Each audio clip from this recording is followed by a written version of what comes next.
लगी लगन बस एक यही, लगी लगन बस एक यही।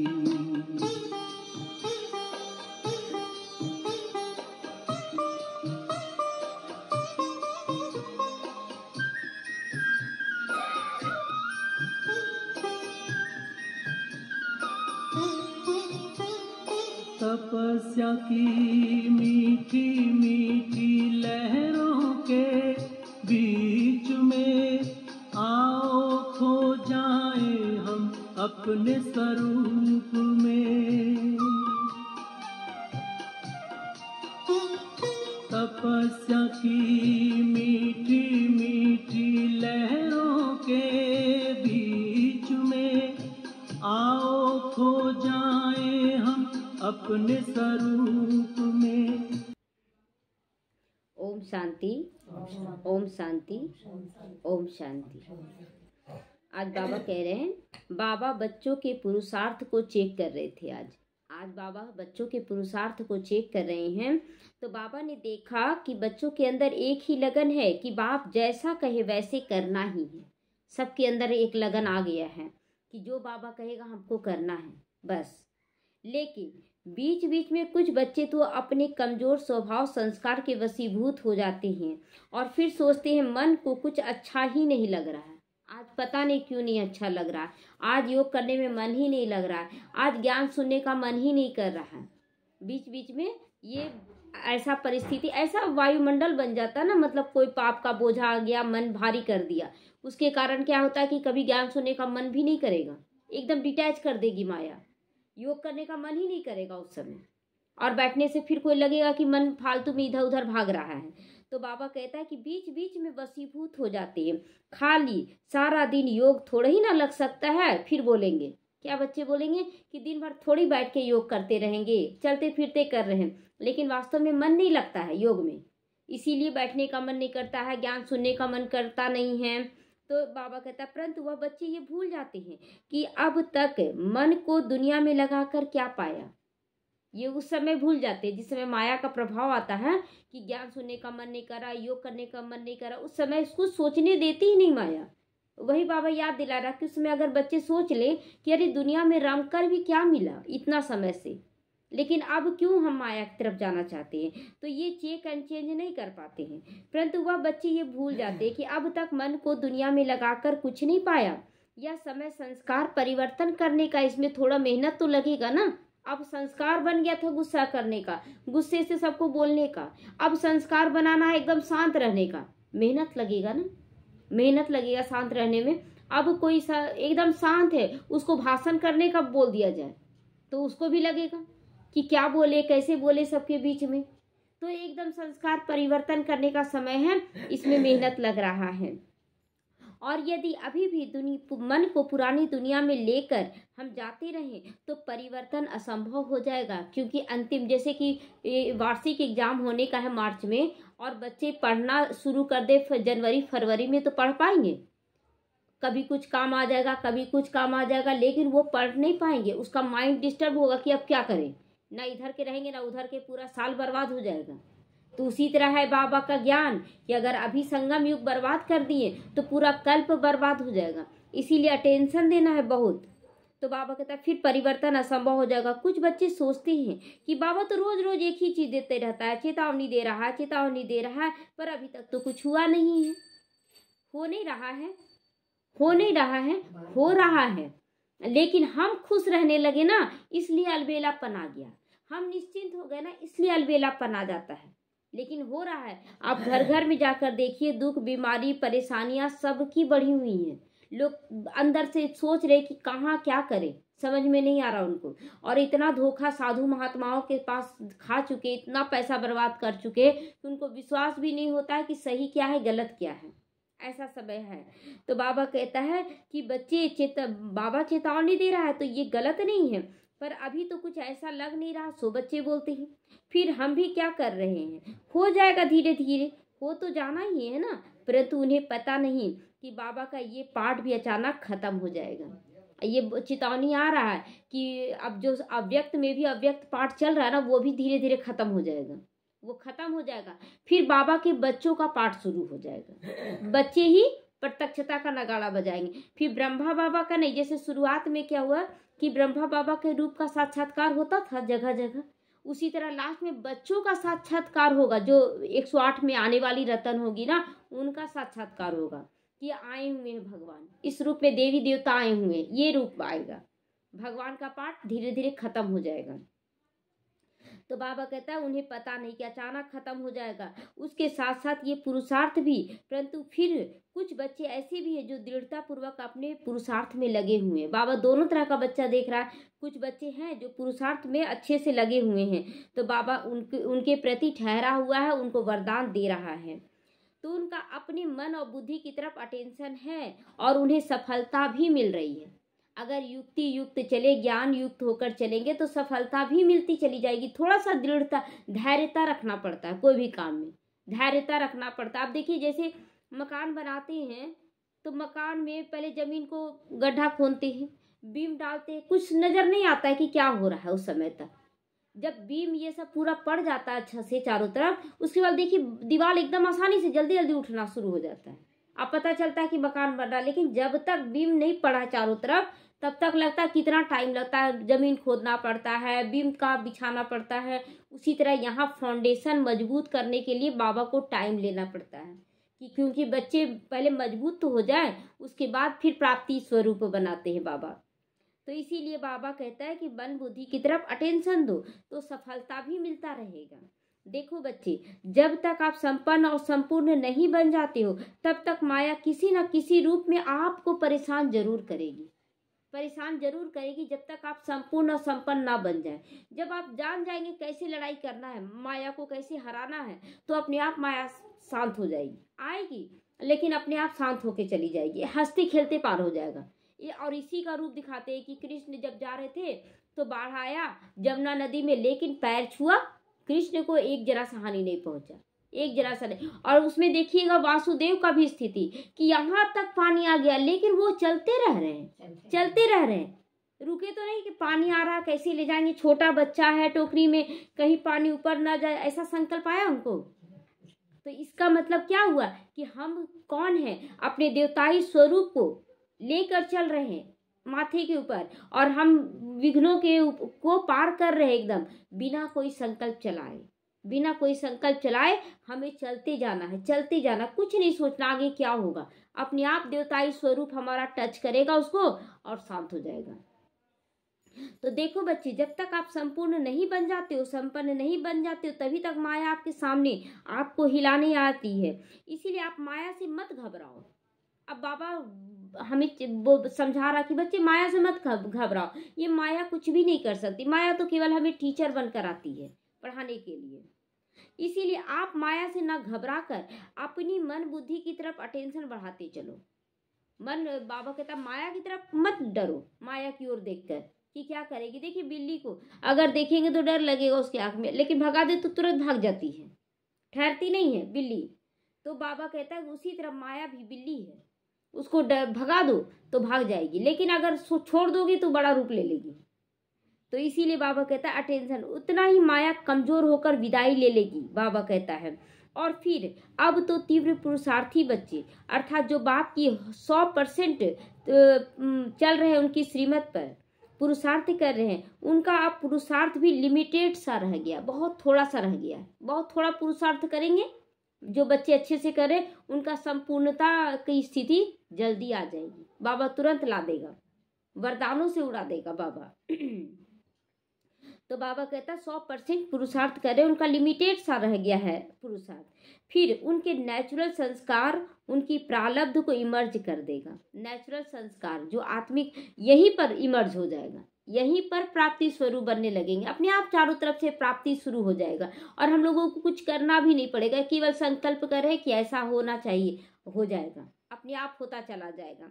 तो बाबा कहता है नेचुरल संस्कार प्रारब्ध को इमर्ज कर देगा। इसीलिए अब अपनी दिनचर्या पे फुल अटेंशन रखो। दिनचर्या अमृत वेले से लेकर रात तक मेरा योग पावरफुल होना चाहिए। कोई इधर उधर फालतू बात सोचने का टाइम ही नहीं। कौन सोचने जाता है कि कौन क्या कर रहा, कैसा कर रहा। तो बाबा कहता है दृढ़ता पूर्वक आगे बढ़ो, बस पुरुषार्थ में अलबेले अब मत बनना। जहां अलबेले बनोगे माया तुरंत आ जाएगी, माया तुरंत आ जाएगी, इसलिए अलबेले नहीं बनना है। अलबेले बनना अर्थात कर लेंगे, कर तो रहे हैं, इतना समय से तो कर ही रहे, थोड़ा सा शांत हो जाते हैं, बाबा कहता है थोड़ा सा शांत हो जाते हैं तो कर तो रहे, ये स्वभाव संस्कारों से हार खाकर बैठ जाओगे, इसलिए नहीं करना है, अलबेले नहीं होना है। जैसे जैसे रास्ता तय करते जा रहे हैं ना, पीछे से आंधी तूफान आने वाला है, इसलिए जल्दी से जल्दी हमें संपूर्ण बन जाना है। तो बाबा कहते हैं बच्चे अब महसूस करो कि आकाश से एक लाइट का फाउंडेशन निकल रहा है जो हमें बुला रहा है कि आओ मेरे बच्चे, अब तुम मेरे पास आओ। ऊपर से फाउंडेशन आ रहा है कि बच्चे आओ, इस सुरक्षा कवच के अंदर आकर मेरे पास आ जाओ, अब ये दुनिया तुम्हारे लायक नहीं रह गई, अब चलो यहाँ से। ऐसा महसूस करो कि बाबा बुला रहा है, किरणों का प्रकाश भेजा है, पुष्पक विमान भेजा है लाइट का, और उसमें बैठकर हमें जाना है। बच्चे यह लाइट अपना सारा कार्य कर देगा, सुरक्षा कवच तैयार कर देगा, आपको सुरक्षित ऊपर ले आएगा। बाबा जो मुरलियों से बोलता है कि आप सबकी योग ज्वाला से प्रकृति हलचल में आती है, आप सबकी योग ज्वाला से प्रकृति हलचल में आती है।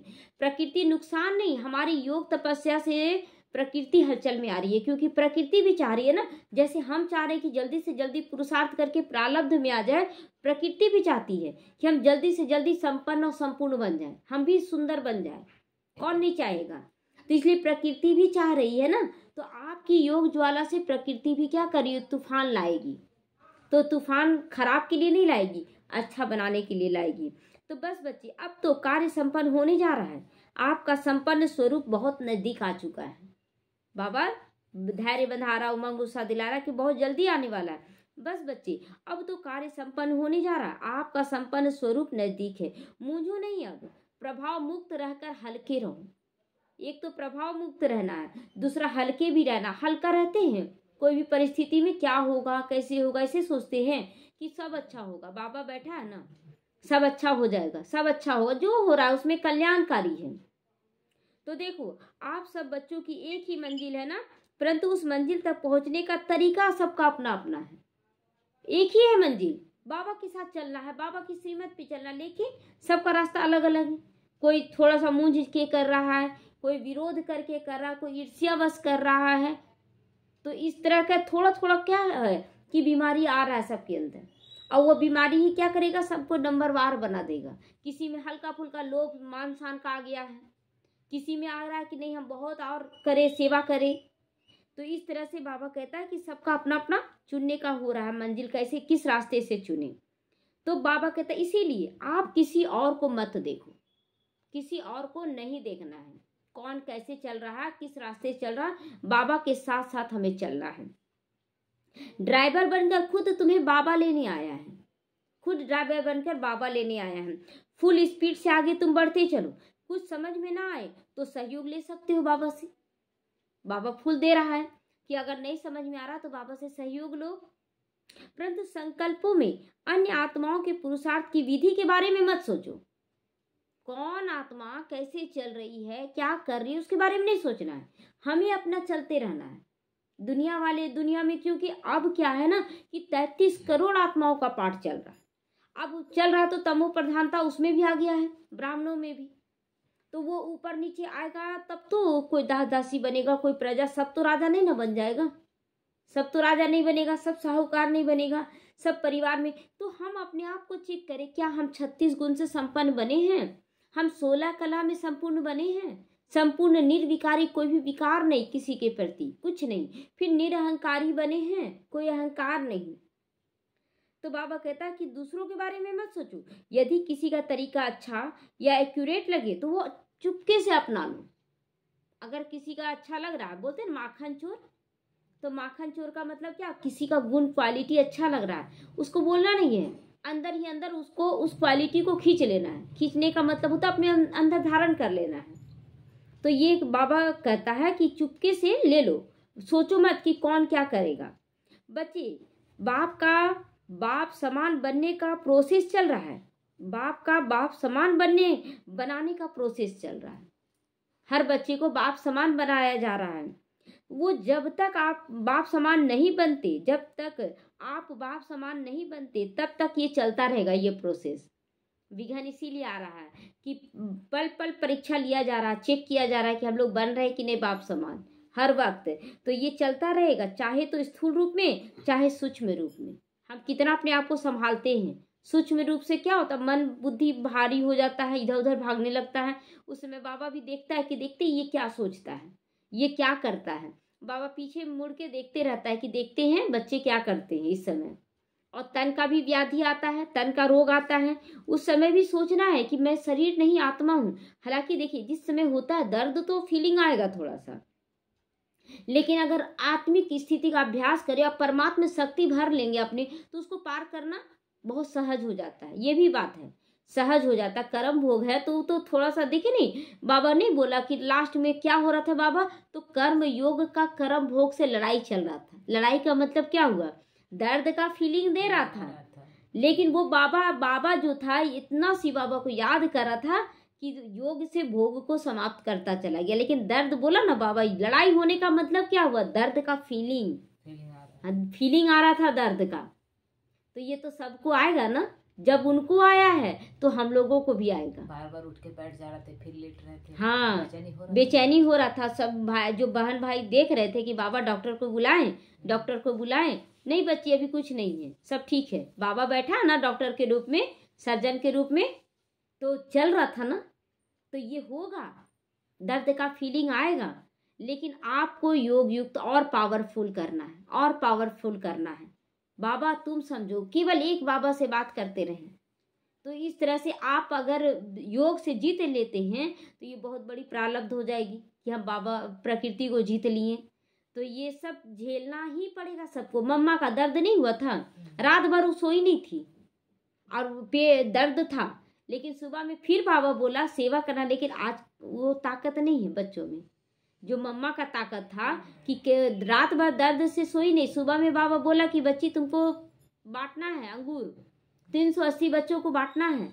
लेकिन मम्मा ना नहीं की। हाँ बाबा कर लेंगे, और की भी। 4 घंटा बैठना संभव नहीं होता है, कैंसर का बीमारी में बैठना संभव नहीं होता। लेकिन वो एकदम निश्चिंत, उनका चेहरा देख रहे, अंतिम दिन भी चमक रहा है, अंतिम दिन का भी फोटो वो एकदम। जबकि कैंसर का बीमारी में ना आपका पूरा शरीर सूख जाता है, बाल झड़ जाता है, पूरा इस टाइप से हो जा रहा है, लेकिन उनका कोई चेहरे में सिकन तक नहीं है। तो योग का प्रभाव है ना। तो योग युक्त रहे, पूरा पावरफुल अंदर से योग युक्त इतना रहे। और देखिए आजकल क्या होता है, बहुत बच्चे सुनते हैं ना कि नहीं बोलना है, कि सब अच्छा लग रहा है, दर्द का फीलिंग होता है लेकिन बोल देते हैं। लेकिन बाबा कहता है ना कि अंदर से इतना योग का पावर भरो कि बाहर से चेहरे पर भी ना दिखे। तो बच्चे जो बाप समान बनाने का प्रोसेस चल रहा है, वो जब तक आप बाप समान नहीं बनते हो तब तक ये चलता रहेगा, चाहे स्थूल चाहे सूक्ष्म रूप में। बस आप सबको बाप की श्रीमत प्रमाण हल्के रहना है, आपको हल्का रहना, आपको भारी नहीं होना। जो हो रहा वो मेरा सब निचोड़ के निकाल रहा है माया, ले लो 63 जन्म से जो लेना ले लो। लेकिन ऐसे बोलना आसान होता है, करना कठिन होता है। जिस समय आता है तो उस समय पता चलता है कि दर्द क्या होता है, लेकिन झेला भी जा सकता है, ये भी चीज है। क्योंकि ऐसा नहीं है कि नहीं किए हैं। एक समय हुआ है कि इतना दर्द था शरीर में, ताला मतलब लगा रहे ताला ना, बाबा के घर में ताला लगा रहे हैं और गिर जा रहा ताला, मतलब इतना ठहर नहीं रहा, इतना दर्द शरीर में, इतना दर्द कि ताला लग नहीं रहा। और पैसा देना था, रेंट देना था, पैसा और गिन रहे ना, तो माइंड भी काम नहीं कर रहा। इतना दर्द था ना कि माइंड काम ही नहीं कर रहा, कितना गिने पता ही नहीं चल रहा। फिर सोच रहे जल्दी से गिन उनके दे के और जाएंगे तो लेटेंगे घर में, और गिना ही नहीं रहा पैसा। कितना 3-4 बार गिने, धीरे धीरे एकदम एकाग्र किए बुद्धि को। नहीं, हमको नहीं दिखाना है कि मेरा तबीयत खराब है नहीं दिखाना है सामने वाले को। और बोले यार नहीं गिन रहे, नहीं वो बोल भी रही धीरे धीरे गिनो ना तो ठीक गिना जाएगा। लेकिन फिर गिनने लगे धीरे धीरे, एकदम बाबा को याद किए, बाबा आप गिन रहे, और गिने। उसके बाद घर गए और जो सोए सो 1 घंटा तक केवल सोए नहीं। मैं मास्टर सर, बाबा आपको आना है, आप वैद्यनाथ के रूप में आइए, हम आपके बने हैं और कोई नहीं हो सकता हमको ठीक करने के लिए, किसी से हम नहीं होंगे, आपको आना पड़ेगा। करते रहे। मैं मास्टर सर्वशक्तिमान हूँ, मेरा शरीर बिल्कुल स्वस्थ है। 1 घंटा होते होते लेकिन रिलीफ मिल गया था। बहुत अच्छा लगने लगा था। तो ये हुआ है, लेकिन योग बल से जीता गया है। तो ऐसा नहीं है कि दर्द का अनुभव नहीं किए, लेकिन फिर भी जब होता है तब महसूस होता है। एक बार और हुआ था, चल नहीं पा रहे थे, अब बोल रहे थे कि अगर सेंटर नहीं जाते हैं तो मेरा लिखा जाएगा रजिस्टर में कि हाँ तबीयत खराब हुआ तो नहीं गई। सो अल्ले याद है ना, मुख से आवाज नहीं निकल रहा था, एक बार हुआ था। खांसी उसी पूरा नहीं, उस समय दूसरा था, याद नहीं होगा। तो उस समय घर में काम भी नहीं, अगर सेंटर जाते हैं तो घर वाले बोलेंगे कि सेंटर जाने के लिए ताकत मिल गया और यहाँ आने के लिए, यहाँ काम करने के लिए ताकत नहीं मिल रहा है। तो फिर बोले कि नहीं, हमको घर में भी करना है और जाना भी है। तो बाबा को याद किया उसी तरह से, लेकिन तुरंत बाबा रिकवर कर देता है। सेवा करने से ना एक चीज देखे हैं कि बाबा तुरंत ठीक कर देता है, ये अनुभव किया हुआ है। तो इसलिए बाबा को तो पल पल शुक्रिया है कि कभी झुकने ही नहीं दिया बाबा, इतना समय में कभी झुकने नहीं दिया, माया के आगे एकदम जीत पहनाया। ओम शांति।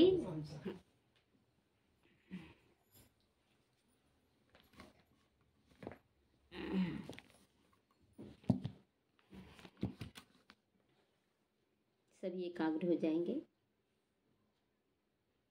और सभी अपने आप में दृढ़ प्रतिज्ञा करें, कर्म भोग पर कर्म योग की जीत मैं अवश्य पहनूंगी, मैं विजयी होकर दिखलाऊंगी। आने वाली परिस्थितियां जितनी भी भारी हों, मेरे बाबा से बड़ी नहीं हो सकती। मेरा बाबा बड़ा है, मुझे संपूर्ण विश्वास है। मैंने तन मन धन ये जीवन सब कुछ बाबा के आगे अर्पण कर दिया है। बाबा जैसे रखे, जिस हाल में रखेगा, मैं राजी हूँ। बाबा अपने बच्चे को इस कलयुगी दुनिया से पुष्पक विमान में बैठाकर वापस ले जाएगा। मुझे इस दुनिया में नहीं रहने देगा, सारे कर्म भोग से छुट्टी दिलाएगा। बाबा भी अपना वरदानी हाथ रख दिया मेरे ऊपर और विश्वास दिला रहे हैं, मीठे बच्चे तुम मेरे ऊपर विश्वास रखो, मैं तुम्हारे विश्वास को कभी टूटने नहीं दूंगा। जी बाबा, शुक्रिया बाबा, शुक्रिया। ओम शांति, ओम शांति, ओम शांति बाबा।